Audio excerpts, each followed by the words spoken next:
In the animal kingdom, the beasts of prey, when lock on a particular animal to be hunted, they go all out in order to do so. America is that animal who hunts for nothing but oil, and its latest prey is none other than Nigeria. Hi and welcome to TFI Global Africa. TFI Global's channel is specially dedicated to the cradle of humanity.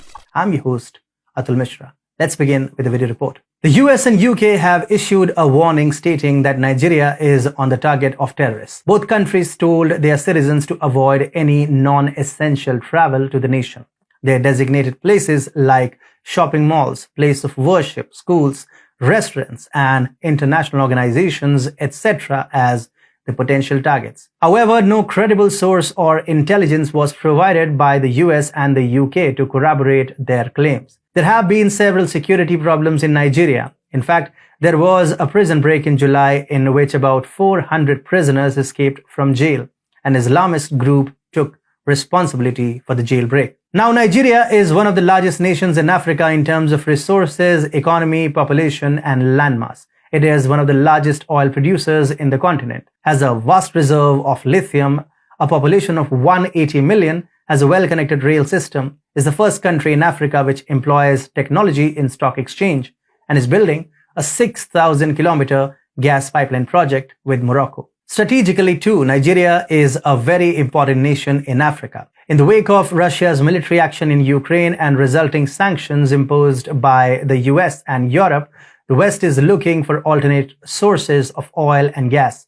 One of the alternate sources is Nigeria, as it is one of the biggest oil producers in Africa. The US and Europe are making numerous attempts to get their hands on Nigerian oil. Now, we at TFI Global explained that how since the Russia-Ukraine conflict, oil theft has increased manifold and additionally is being committed in Nigeria by multinational oil companies. The Nigerian Navy uncovered crude oil flowing from an oil head, and the response of the company which owned it upon being informed of the spill was suspicious and pointed to a nexus being run by these corporations on the orders of their masters in the West. Mele Kyari, the director of the Nigerian National Petroleum Company, stated that about 600,000 barrels of oil or more are being stolen per day.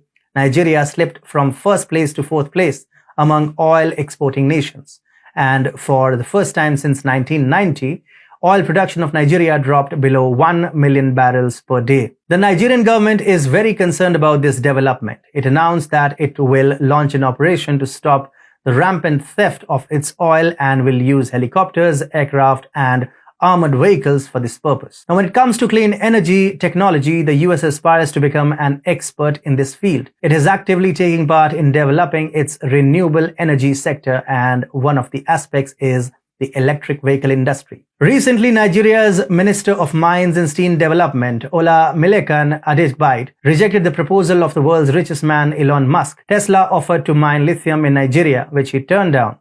Instead, Adebayo asked Tesla to set up a battery industry in Nigeria, but he refused. Adebayo is aware of the criminal activities of these Western multinational companies which leave no stone unturned in extracting as much profit as possible from poor people in Africa and Asia. Adebayo knows that allowing an American MNC into his country would result in violation of the rights and freedom of Nigerian people and expose his country's resources to theft. For a very long time, the US has been trying to gain control of Nigeria's resources. The entire purpose of the AFRICOM is to make sure that the US government's plan to establish its dominance over the wealth and resources of African countries are successful. The whole point of US involvement in Africa is not to attain peace, assist in the quest to become a democracy, or safeguard the rights of people, but to plunder its rich resources like gold, oil, gas, uranium, copper, bauxite,